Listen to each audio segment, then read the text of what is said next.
Welcome to skill hub. मैं रितेश कुमार।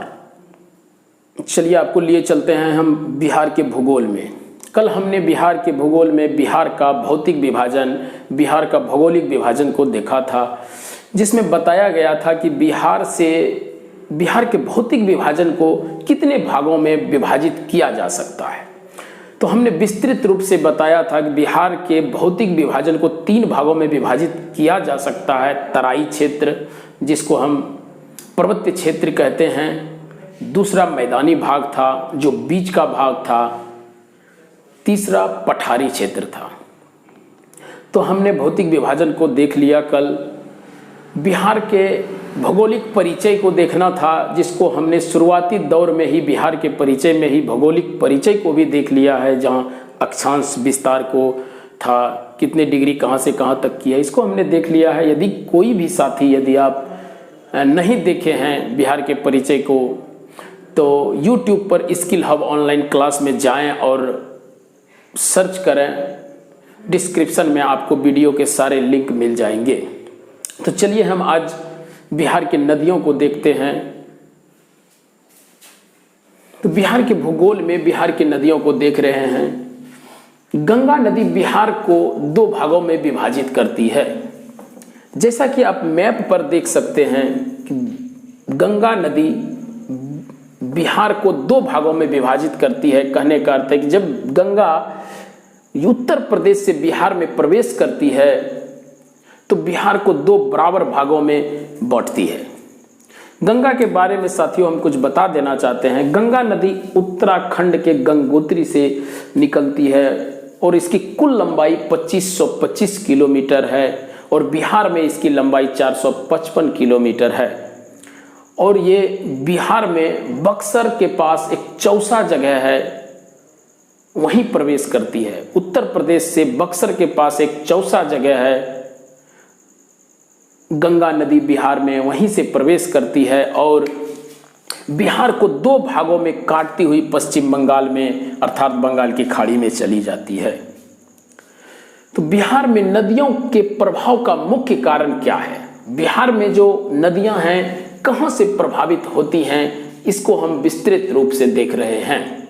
तो बिहार में नदियों के प्रभाव का मुख्य कारण उत्तर में स्थित हिमालय एवं दक्षिण में स्थित पठारी क्षेत्र है।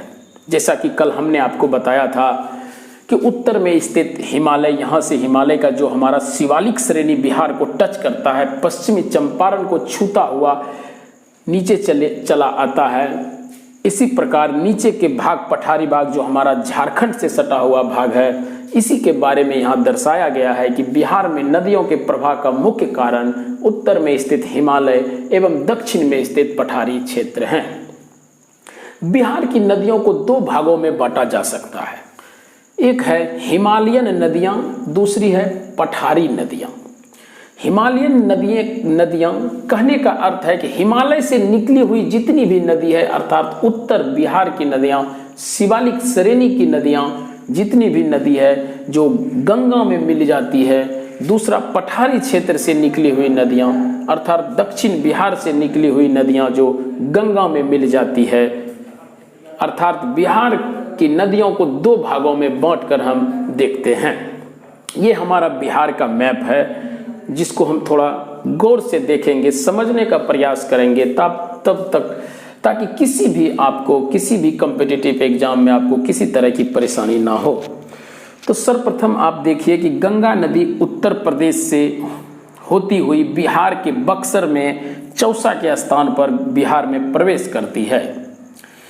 ये हमारा पश्चिमी चंपारण का क्षेत्र है, जहां हमने सोमेश्वर श्रेणी को कहा था। शिवालिक श्रेणी के बगल में सोमेश्वर है, जो पश्चिमी चंपारण का भाग आता है, और इसके नीचे पूर्वी चंपारण है और ये हमारा गोपालगंज का भाग है। यहीं से हमारा गंडक नदी निकलती है। बिहार की नदियों को 2 भागों में बांटा जा सकता है, हिमालयन नदियां, दूसरा पठारी नदियां। हिमालयन नदियां कहने का अर्थ है कि जितने भी नदी तंत्र जो हिमालय से निकलती है, अर्थात शिवालिक श्रेणी से निकलती है या नेपाल की तरफ से निकल रही है, सारी नदियां गंगा में ही प्रभावित हो रही है, अर्थात गंगा में ही आके मिल रही है।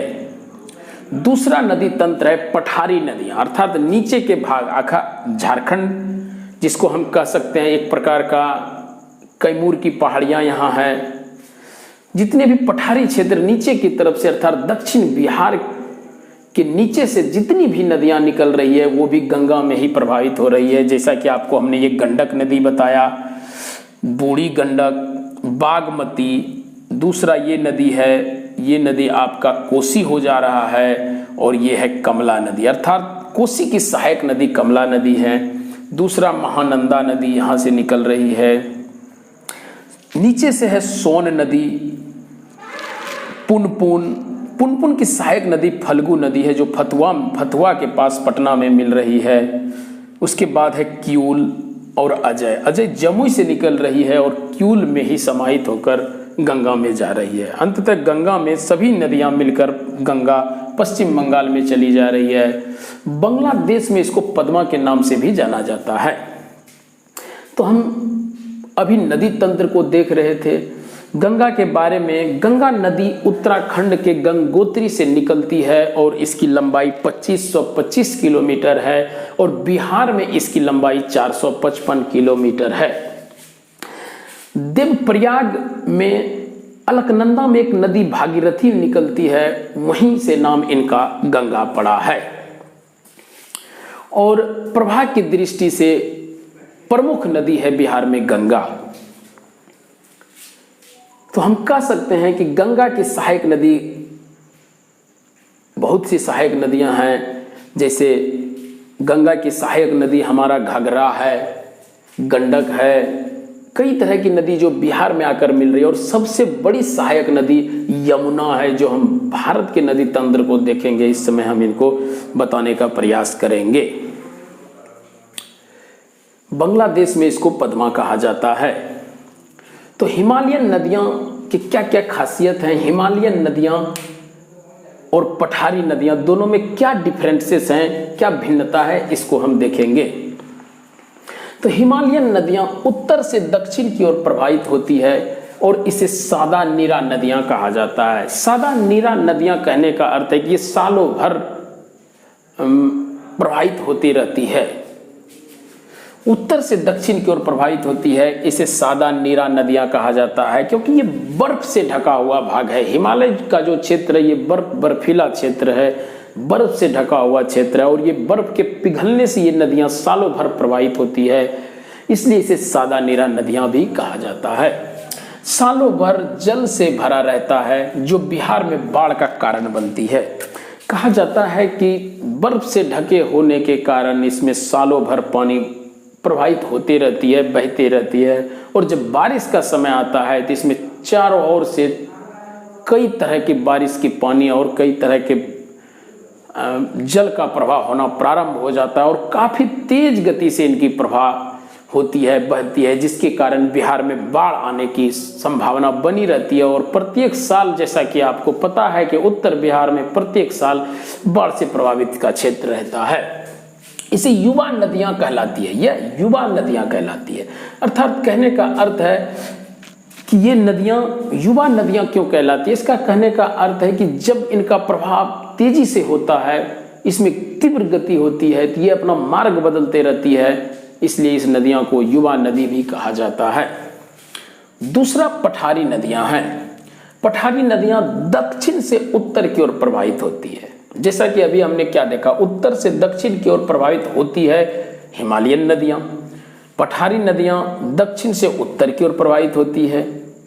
ये वर्षा आधारित नदी है और ये सदा नीरा नदियां हैं, अर्थात ये सालों भर बहती है। और ये वर्षा आधारित नदियां हैं, अर्थात वर्षा के दिनों में ही ये नदियां बहती है।